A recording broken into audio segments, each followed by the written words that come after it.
Unajua kuna usemi unaosema watoto ni taifa la kesho, watoto ni kanisa la kesho. Lakini ngoja nikwambie, watoto ni wa sasa, watoto ni kanisa la sasa.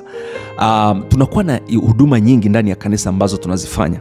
Ni muhimu sana watoto wetu kushiriki katika zile huduma. Huduma hizi zinawajenga na kuwainua, lakini wanafanyika kuwa sehemu ya kanisa.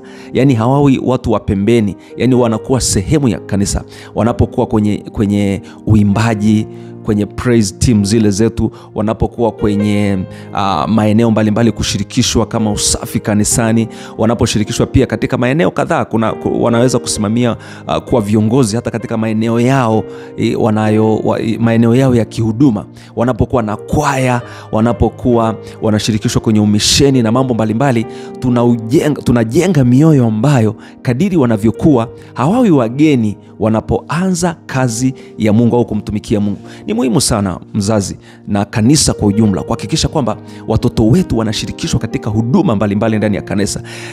Kanisa lijione fahari kuona watoto wake wakiwa sehemu ya utendaji wa kanisa.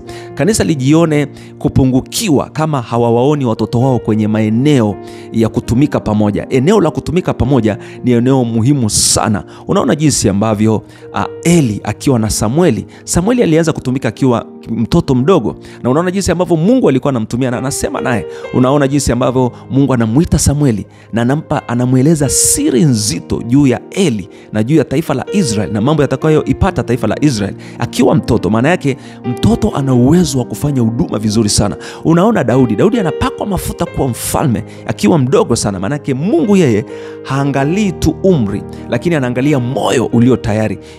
Wazazi na kanisa tukiandaa mioyo ya watoto wetu kuwa tayari, maana yake Mungu anakuwa na nafasi kubwa ya kuwatumia vile apendavyo.